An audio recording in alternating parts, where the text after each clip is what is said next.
Bienvenidos al capítulo 14 de Hablemos de Vivienda. Hoy, ¿de qué vamos a hablar? Vamos a hablar de dos decretos, uno que ya es decreto y otro que es borrador, sobre vivienda que está en estos momentos el gobierno promocionando. Estos decretos ya desde el año pasado habían hablado sobre ellos, pero hasta este año uno está en borrador y el otro ya salió.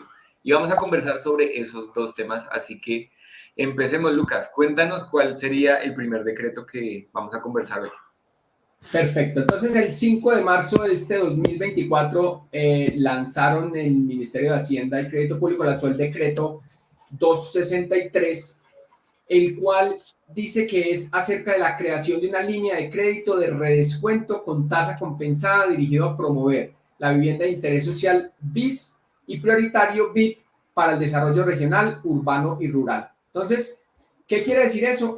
Hace un par de meses me contactó una persona de Findeter y me dijo que estuviera pendiente porque iban a sacar este decreto. Finalmente, el decreto ya salió, fue expedido el 5 de marzo. Aquí la buena noticia es que ¿qué significa una tasa de redescuento? Significa los bancos tradicionalmente captan recursos de los clientes y se lo prestan a otros. Es decir, cuando uno saca un CDT, el banco coge esa plata de los CDTs y la utiliza para prestárselo a otras personas o empresas que necesitan plata. En este caso, lo que está diciendo Findeter es, oiga, señor banco, usted estudie el cliente, usted estudie su capacidad de endeudamiento, pídale todos los requisitos, que cuando usted le apruebe una capacidad o un cupo de endeudamiento, entonces me llama y usted no tiene que poner recursos suyos del banco, sino que yo, Findeter, a través de este decreto, ya el gobierno va a tener disponible esos recursos. Entonces, este decreto que les podemos compartir tiene por objeto, dice que el presente capítulo establece las reglas y condiciones bajo las cuales se autoriza a la Financiera de Desarrollo Territorial Findeter para crear una línea de crédito de redescuento con tasa compensada destinada a promover la vivienda de interés social, BIS, y el prioritario BIP para el desarrollo regional, urbano y rural. Entonces, aquí la buena noticia es que, pues, hay recursos frescos. ¿Cuál es ese uso que se le va a dar a esos recursos? Entonces, hay tres. La adquisición y autoconstrucción de vivienda, o sea, de vivienda nueva. Alguien puede solicitar como persona natural ese crédito. El otro es el capital de trabajo para ejecución de programas de mejoramiento de vivienda BIS y BIP en el país. Y el tercero es el capital de trabajo y sustitución de deuda a constructoras que desarrollen proyectos BIS y BIP. Esto es muy importante porque cuando hablamos de capital de trabajo es los recursos que requerimos las constructoras para poder estructurar y desarrollar proyectos. O si en algunos casos tenemos una deuda y somos constructores de vivienda BIS y BIP, poder reestructurar y coger, digamos que esos recursos y poderlos utilizar en generar nuevos proyectos. Recuerden que finalmente existe un mercado grande de vivienda, digamos que una necesidad por la gente comprar viviendas, pero también el sector privado tiene que ayudar a impulsar estos proyectos y necesita capital de trabajo para estructurar, hacer estudios, radicar licencias, etcétera, etcétera. Y lo bueno es que este último punto, digamos que el que más nos interesa, al menos en el caso nuestro, es el de capital de trabajo y sustitución de deuda, va a tener un periodo de gracia de hasta un año. Entonces es un crédito por 5 años en el que en el primer año solamente se paga intereses y a partir del del segundo año se paga intereses más capital, digamos que facilitando mucho o digamos que dándole un poco de oxígeno a las constructoras para que desarrollemos proyectos. Tiene también definido este decreto, que es un decreto sencillo de unas 5 páginas, pero tiene definido las tasas de interés. Aquí están hablando el IBR, que es la tasa, el índice bancario de referencia, que es de un 3% mes vencido para los proyectos BIS y BIP en municipios de categoría 3, 4, 5 y 6 y departamentos 3 y 4 y distritos de categoría 3, 4, 5 y 6. Y un IBR, menos 2.5 puntos, el de arriba era menos 3 puntos, que eso es el índice bancario de referencia, menos 2.5 puntos. Entonces, me explicaba la persona de Findeter que esta es la tasa, el IBR es esa tasa de referencia que sacaron, no es VR, sino IBR, le restan 3 o 2.5 puntos y el banco comercial, pues cobra una intermediación por hacer el estudio de mercado y por ser el banco el que presta la plata. pero son tasas realmente importantes, especiales, pues bajas relativamente a lo que está el mercado, y pues lo importante es que los beneficiarios de esto va a ser constructoras que desarrollen BIS y BIP en suelo rural y urbano, y el monto de esta línea, ojo, es 1 billón de pesos, y como lo dice bien acá, hasta agotar recursos. Entonces, los que no han solicitado todavía en su banco esa capacidad de endeudamiento y ese crédito, pues tenemos que correr porque esperemos que no se vayan a acabar esos recursos. Y firmado por el ministro de Hacienda y por la ministra de Vivienda, Ciudad y Territorio, Catalina Velasco. ¿Hasta ahí alguna pregunta, Sergio? Sí, yo quiero adicionar algo y es, yo lo vi el año pasado porque esta noticia salió más o menos entre agosto, septiembre, octubre, no me acuerdo muy bien, y apenas salió la noticia, pues fue bastante acogida por las personas y empezaron a preguntar que cómo iban a sacar estos créditos en Findeter.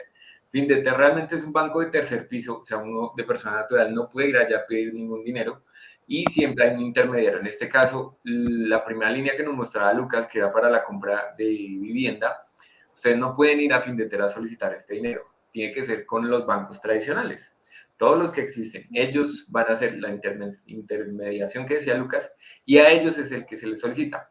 ¿Cómo funcionan las cosas? Normalmente sale el decreto hasta que los bancos estudian y sacan los productos, ya después podemos adquirirlos. Entonces, si están viendo esta noticia en estos momentos, no vayan a enloquecer a sus asesores de bancos porque seguramente todos estamos aprendiendo cómo va a funcionar esto. Entonces, ya está la norma, tengo que entender cómo funciona logísticamente y ahí sí podemos aplicar esto. Pero me parece espectacular que existan más opciones para que las personas puedan encontrar un buen crédito y tengan cierre financiero. Y eso afecta pues toda la cadena productiva, porque no solo las personas, sino también los constructores y los proyectos que quieran realizarse en torno a estos recursos. De acuerdo, Sergio. Digamos que es muy importante porque finalmente creo que capital de trabajo estamos necesitando en un momento, digamos que un año 2023 duro, complejo, pero digamos que mientras existan estas medidas de apoyo y digamos que no solamente los bancos, sino pues el gobierno también genere estos recursos nuevos, frescos, disponibles, seguramente se darán más proyectos y digamos que habrá capital para desarrollar proyectos. Ahora, Sergio, entonces, si quieres, cuéntanos en qué consiste el otro decreto que tiene el borrador de decreto que sacó el Ministerio de Vivienda, Ciudad y Territorio. Este borrador, este tema empezó a conversarse el año pasado cuando salió el Plan Nacional de Desarrollo aprobado. Si ustedes leen el Plan Nacional de Desarrollo, decían que iban a incentivar la construcción de viviendas en municipios de categoría 4, 5 y 6, que son las categorías de municipios que normalmente los constructores no van a construir. Entonces, este decreto tiene ese espíritu. ¿Cómo hacemos que la oferta se cree en esos lugares? El gobierno no construye, son los constructores, entonces, ¿qué incentivos se le puede dar a las constructoras para que lleguen a esos lugares? Entonces, esto es un borrador, todavía no está aprobado, y este borrador parte de algo que ya está aprobado y es la diferenciación de los topes de vivienda, ¿no? Entonces, sabemos que existe la vivienda VIP, que va hasta los 90 salarios, y la BIS tenía unas excepciones que empezaron a funcionar desde el 2019, que salió el decreto 1467, donde decía que las viviendas de interés social en ciertos municipios, eran 45 municipios en ese decreto, podrían cobrar hasta 150 salarios mínimos, que fue desde esa época que empezó a funcionar el tema del tope de 150 salarios mínimos, porque antes todo era o VIP de 90 o, o BIS de 135, pero el de 150 no existía hasta el 2019 que se creó el decreto. Antes de este borrador existió o existe un decreto que es el vigente, que es el 1607 del 2022. Aquí agregaron otros municipios, de hecho agregaron a Cúcuta, que no estaba dentro de estos municipios y ciudades de más de 1 millón de habitantes, con condiciones especiales para cobrar hasta 150 salarios, y en estos momentos son 49 ciudades y municipios que pueden cobrar hasta 150 salarios. Este decreto va a incluir nuevas ciudades. Si quieres, Lucas, bajas y les mostramos a las personas cuáles son las nuevas ciudades y municipios que van a empezar a formar parte de este grupo selecto de ciudades donde se puede cobrar hasta 150 salarios. Pero Sergio, una aclaración para que la gente no se vaya a asustar, porque es que el título del decreto es el que define los nuevos precios de vivienda de interés social. Entonces, ¿va a subir el precio de la vivienda de interés social o qué es lo que está determinando este decreto? Claro, tienes toda la razón. El título puede sonar a, como una alerta para que las personas dicen, no, pues se le va a subir el valor de la vivienda. No, entonces recordemos, en estos momentos las viviendas de 150 ya existen, o sea, existen desde el 2019, 2022, que fue la última actualización. Si usted ya tiene una vivienda en estas ciudades o municipios, pues el precio les queda igual. No hay ningún cambio, no se asusten. Esto es para las que no están incluidas. Y siempre que pasa, ¿no? Entonces, si de pronto estas que están resaltadas, que son las nuevas, que va a ser Pereira, Villavicencio, Manizales, Buenaventura, Ibagué, Montería, Neiva, Palmira, Popayán, Santa Marta, Sincelejo, Valledupar. Estas nuevas que entran a formar parte de este grupo selecto de los 150, no quiere decir que si ustedes ya compraron en estos lugares, les va a subir el valor a 150, no. Recordemos que las normas funcionan de la siguiente forma.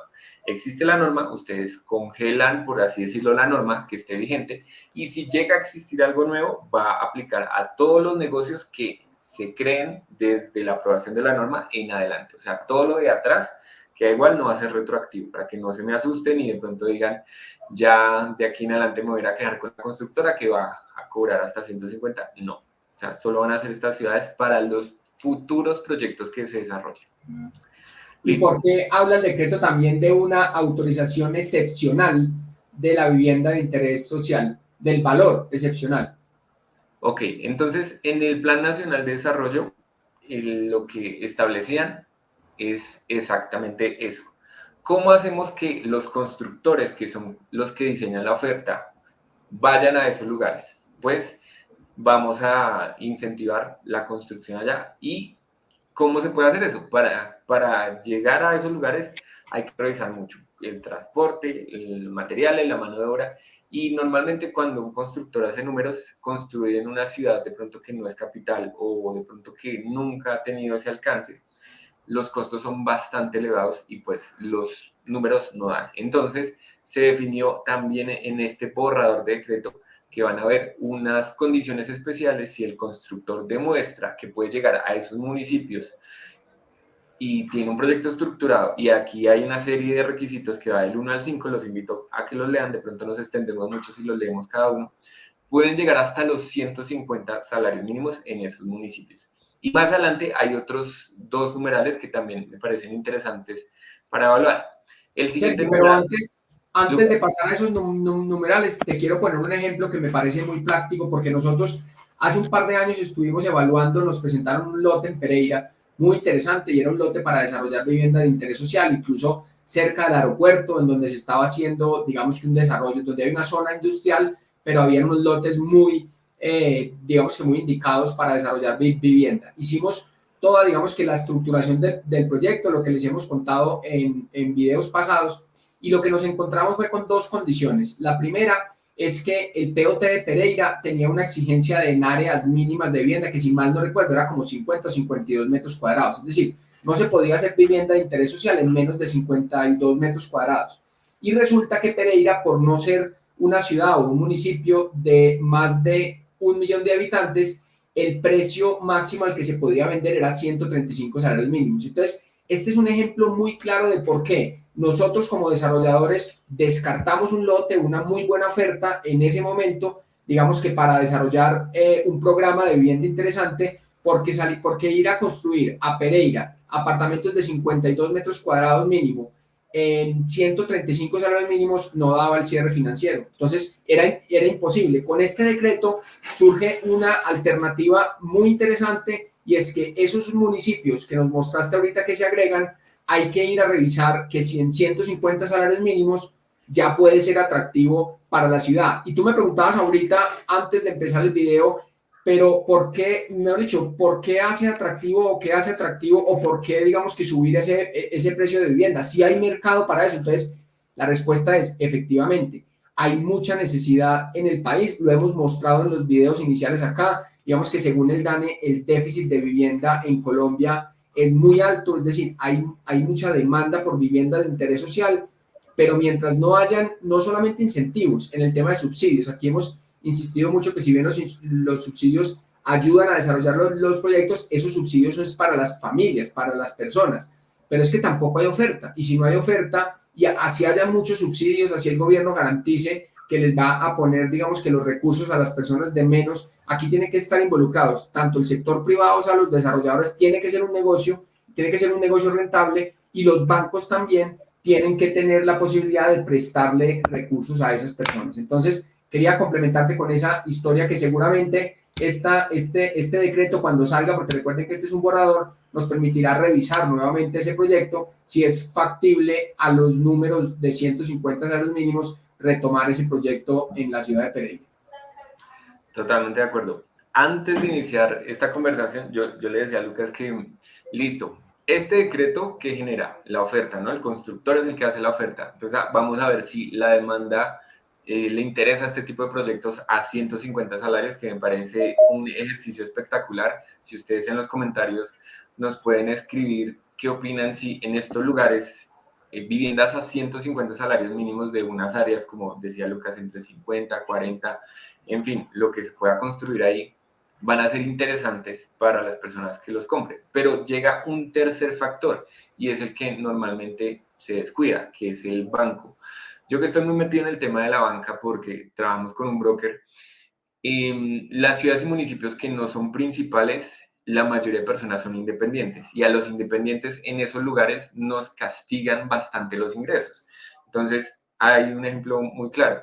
Un transportador que tenga recursos y que su operación esté en alguna de estas ciudades, más o menos le pueden castigar los ingresos al 50%. O sea, puede que le vaya muy bien en su ciudad haciendo lo que hace, pero cuando uno se presenta al banco se da cuenta que le cierran las puertas. Entonces, a mí también me gustaría ver, está la oferta, la demanda es la que queremos ver que exista, pero los bancos también se unan a esa iniciativa y empiecen a mirar al cliente de una manera un poco distinta, ¿no? Porque siempre terminan sacando estos programas maravillosos, y el único banco que se añade a esos programas, pues es el Banco del Gobierno, que es el Fondo Nacional del Ahorro. Pero el resto de bancos ni se miden ni se untan de decreto, y siempre terminan pues como a media marcha. Entonces, a mí me gustaría ver ese tema.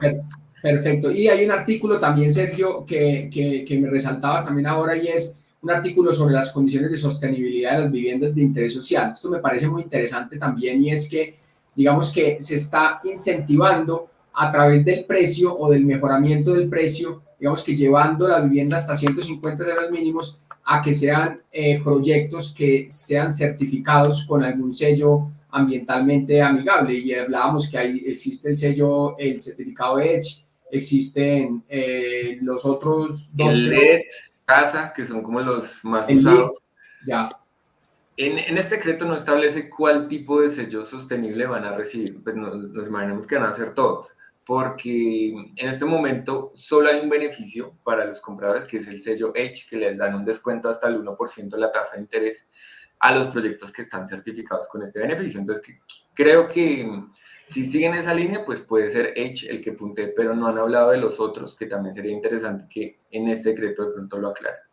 Y ya al final del borrador, hablan que quieren incentivar la construcción en estos departamentos que están ahí resaltados en amarillo al final: en Amazonas, Guaviare, Guainía, San Andrés, Providencia, Santa Catalina, Putumayo, Chocó, Baupés y Bichada. Si las constructoras pueden demostrar que hacen un proyecto en estos lugares, pueden llegar hasta los 150 salarios mínimos, porque normalmente en estos, pues, lo que no está en el decreto se asume que son 135, entonces la idea es llegar hasta los 150 salarios mínimos.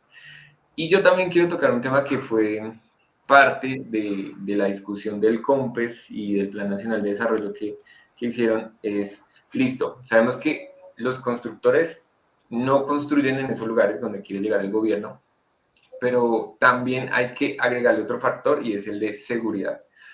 Un constructor que tenga su operación acá en Bogotá y quiera construir en un departamento que de pronto en estos momentos, por los temas de seguridad, no es ideal ir allá, pues sí creo que va a ser difícil. También el gobierno tiene que garantizar la seguridad política y económica en esos lugares. Y pues un constructor que vaya allá y ponga todo su personal de obra y termine en algo que Dios no lo quiera, un secuestro, una extorsión, pues creo que no va a ser muy atractivo para los constructores llegar a esas ciudades. O no sé, ¿tú qué opinas, Lucas? Sí, definitivamente, digamos que las condiciones tienen que ser favorables para poder ir. Aquí, digamos que lo que pretende el decreto un poco es mejorar nuevamente ese precio, o sea, poderlos llevar hasta los 150 salarios mínimos para poder que el constructor se incentive en ir a construir en esos municipios, para garantizar calidad y todo eso, pues van a necesitar lo que tú dices, llevar materiales de buena calidad, tener, digamos que mano de obra calificada y seguramente eso va a repercutir en que hay mucho empleado, digamos que hay muchas personas que aprenderán de estas empresas, de esos procesos y podrán pues más adelante, digamos que vincularse, pero es definitivo mantener la seguridad y sobre todo yo creo que un tema de confianza, que es como tan efímero saber en qué está la confianza, pero creo que entre más personas o más familias en todo el territorio nacional tengan confianza a que las cosas van a mejorar, a que estamos, digamos, que en un camino positivo, que vamos a crecer. Eso es lo que definitivamente motiva a las familias a comprar vivienda y a que todos estos proyectos se lleguen. Entonces, repetimos, siempre, al menos a mí personalmente me ha parecido muy, digamos que loable, muy positiva la propuesta del gobierno de llegar a otros municipios. Me parece que se equivocaron al restringir o al calificar, digamos, con menos puntuación a las ciudades principales, porque eso es el grueso, digamos, que del tamaño, pues, el grueso del mercado, de la producción de vivienda. Lo que se debía era mejorar e incluso ampliar y que no solamente se siguiera haciendo dentro de las principales ciudades, sino que se ampliara hacia los pueblos y las zonas alejadas. Creo que dentro de todo este proceso de reactivar el sector, todos estos decretos, tanto el que vimos ahorita, acerca de la financiación con tasas asequibles para capital de trabajo y para desarrollo de nuevos proyectos. Y que mejoran un poco y que insistimos, ojalá la gente no lo lea de la forma, digamos que no adecuada, y es decir, ¿por qué subieron el precio de la vivienda si aquí se vendía a 135 salarios en Pereira? Y en Medellín tengan la completa seguridad de que no había los suficientes proyectos, la suficiente oferta, porque no era un negocio atractivo. Esperemos que con esto se reincentiven, que haya digamos que un motivo o que los constructores y sobre todo las grandes constructoras también empiecen a ver estas ciudades intermedias como una oportunidad y que pues el mercado vuelva y se reactive y volvamos a los niveles pues digamos que necesita el mercado para sustituir o pues para que los nuevos hogares tengan vivienda. Creo que es una conversación hoy de pronto muy técnica, hablar de decretos y todo eso, pero creo que son noticias positivas que para eso estamos en este canal, para que hablemos de vivienda y hoy nos tocaron dos decretos, bueno, un decreto y un borrador de decreto que seguramente saldrá con algunas observaciones. Yo quiero añadirme a esa conclusión de Lucas y es, recordemos que el tope es hasta 150, no quiere decir que le van a subir a todas las viviendas a 150. Acá en Bogotá lo hemos visto y en otras ciudades, dependiendo la zona donde está ubicado el proyecto, pues se juega con esos salarios hasta los 150. Hay proyectos de 140 salarios, hay proyectos de 145, de 138. Entonces es un espectro donde las constructoras empiezan a ofrecer sus productos y el mismo sector les va a decir, se puede llegar hasta los 150 o se vende un poquito menos de los 150, que eso también es importante aclarar. Y creo que nos faltó hablar de un tema adicional. Estos decretos, aparte, sobre todo el último que habilita la construcción en otros sectores, el último requisito, el último ítem para tener ese cierre financiero es el tema de subsidios. Y lo vemos que en la mayoría de estos ciudades y municipios hay bastante informabilidad. Entonces, para tener ese cierre financiero, sí o sí necesitan mi casa ya. Sin mi casa ya no van a tener cierre financiero estas personas porque pues subsidio de caja de compensación. Uno, los recursos son pocos y es más difícil que estén inscritos y tengan pues el subsidio de caja de compensación. Entonces, como tal, estas personas que necesitan que existan los proyectos, ellos van a aplicar pues a un banco y que el subsidio sea el cierre financiero, en este caso sería mi casa ya. Listo, Lucas, yo creo que estuvo muy completo este capítulo. No sé si quieras agregar algo más. No, nada, que nos escriban y que nos dejen aquí en los comentarios si tienen algunas inquietudes al respecto o si quieren que les aclaremos algo o quieren que hablemos de algún tema particular adicional. Entonces, pues nos vemos en el próximo video. Listo, hasta luego.